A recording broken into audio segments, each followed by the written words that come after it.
Shalom, salam berkat dari kami untuk pendengar sekalian. Saat ini pendengar akan diberkati dengan program Hari Ini Harinya Tuhan bagian yang ke-8.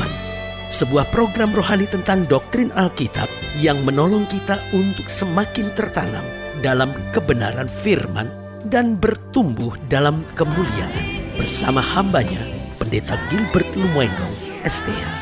Banyak orang merasa doktrin Alkitab sebagai sesuatu yang membingungkan. Tetapi tahukah saudara bahwa doktrin Alkitab intinya adalah memahami Alkitab dengan benar, dengan pemahaman yang sistematis, sehingga kita terus dapat tertanam di dalam kebenaran firman, sehingga kita terus bertumbuh di dalam kemuliaan Allah. Buka hati saudara sekalian untuk menerima berkat-berkat firman-Nya hari ini. Ada orang yang menyebut zaman ini sebagai zaman kekerasan. Ada orang-orang yang menyebut zaman ini sebagai zaman kesulitan.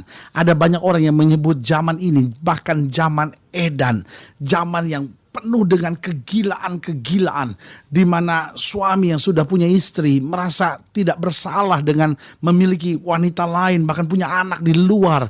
Anak-anak muda yang belum menikah, bahkan hamil di luar nikah, dan bukan hanya hamil di luar nikah, lalu merasa aman dengan aborsi, sehingga bahkan bukan melakukan sekali aborsi, 2 kali melakukan aborsi, dan tetap tidak merasa bersalah, tetap hanya merasa bahwa ya itu adalah resiko dari kehidupan yang edan ini. Nah, saudaraku yang kasih dalam Tuhan, banyak orang punya tanggapan tentang zaman ini, tetapi saya tetap percaya bahwa zaman ini tetap zaman pengharapan.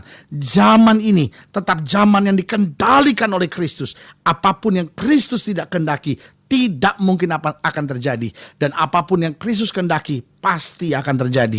Dan Alkitab berkata, dunia ini sedang hanyut, dunia ini sedang lenyap dengan segala keinginannya. Tetapi orang yang melakukan kehendak Allah akan tetap hidup untuk selama-lamanya. Haleluya. Selamat datang dalam program kita hari ini, Harinya Tuhan. Sebuah program rohani yang mendidik kita untuk tetap menjadikan Yesus yang paling utama dalam hidup kita, sekaligus menjadikan kita orang-orang yang mengasihi firman Tuhan, sehingga kita betul-betul berjalan dalam prinsip-prinsip firman Tuhan.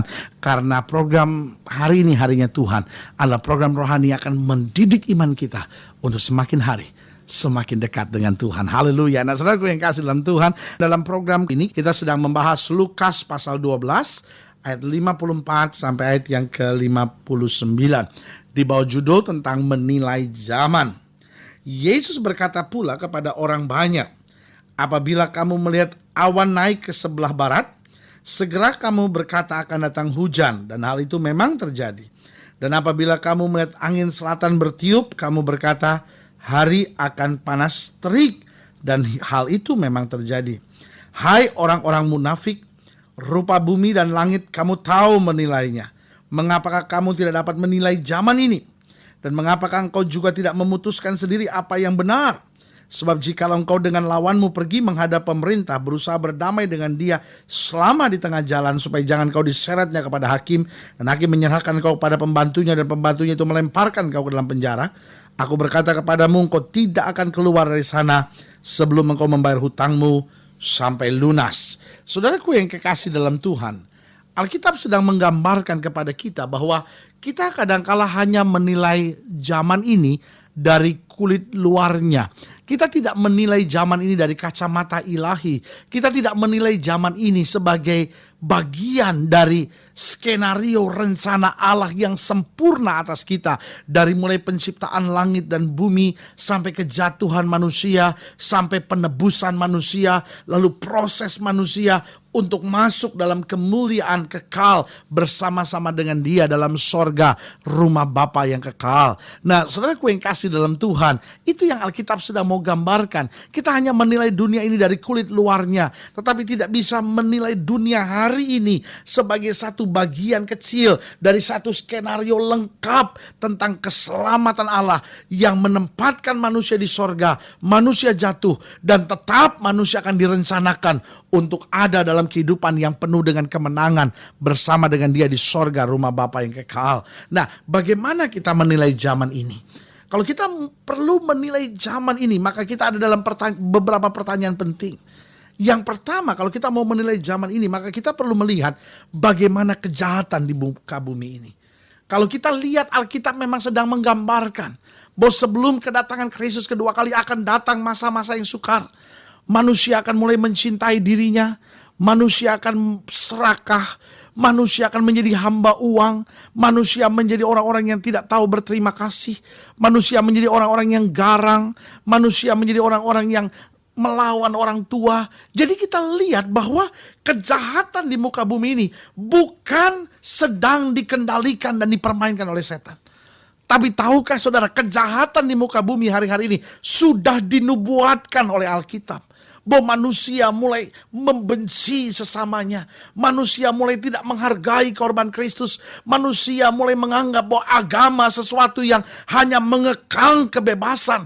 Nah, saudaraku yang kasih dalam Tuhan, berarti kalau kita tidak mau tundukkan hidup kita di dalam firman Tuhan, berarti kalau kita tidak mau berjalan seturut firman Tuhan, saudara, tanpa kita sadari kita akan semakin terseret pada kejahatan muka bumi. Karena kejahatan dunia ini bukan lagi sekedar sebagai sebuah kejahatan biasa, tapi kejahatan di muka bumi telah menjadi sebuah kekuatan, telah menjadi sebuah kekuasaan yang menyeret manusia-manusia yang lemah. Karena Alkitab berkata, lawanmu si iblis sama seperti singa yang berkeliling mencari orang yang dapat ditelannya. Lalu pertanyaan kita, kenapa Allah yang baik mengizinkan kejahatan di muka bumi? Jawaban saya sederhana, karena Allah yang baik telah memberikan kehendak bebas kepada manusia. Manusia boleh memilih apakah manusia mau hidup dalam kebenaran atau manusia mau menganggap kejahatan sebagai bagian dari kebenaran yang harus dia jalankannya. Saudaraku yang kasih dalam Tuhan, Alkitab sudah jelaskan secara gamblang bahwa iblis menyamar seperti malaikat terang. Tetapi manusia tanpa disadari tetap membiarkan dirinya dikuasai oleh setan itu. Dan merasa bahwa setan telah mengambil alih dunia ini. Saudaraku yang kasih dalam Tuhan, tidak sedikit orang-orang dunia sedang bangga karena menganggap setanlah penguasa dunia ini.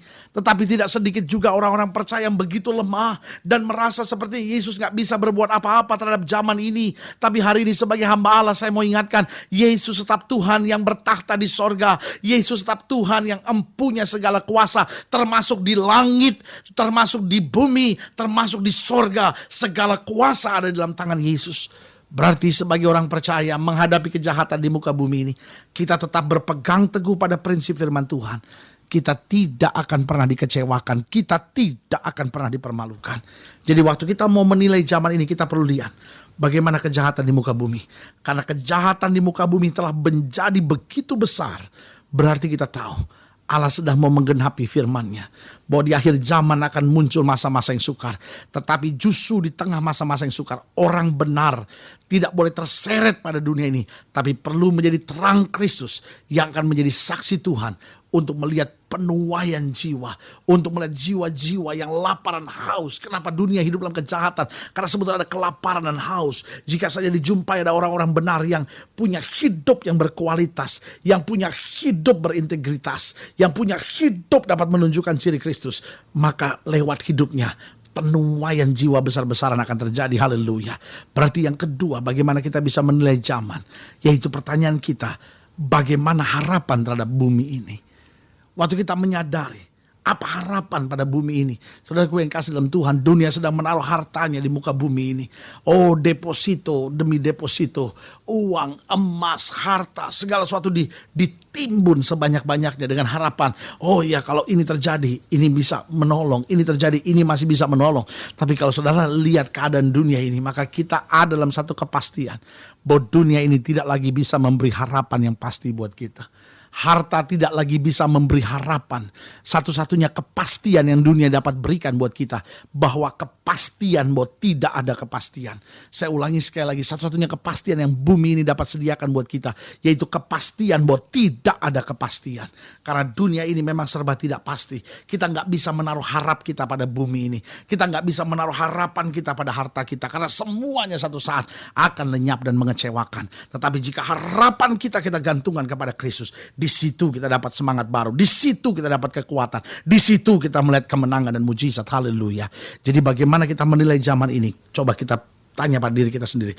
Bagaimana kejahatan di muka bumi? Ketika kejahatan di muka bumi besar, berarti apa sikap saya? Saya harus jadi terang di tengah-tengah dunia ini. Yang kedua, Bagaimana kita menilai zaman ini? Kita harus ada pada pertanyaan, bagaimana harapan terhadap bumi ini? Waktu bumi ini sudah tidak lagi mempunyai harapan, berarti di muka bumi kita harus bekerja keras.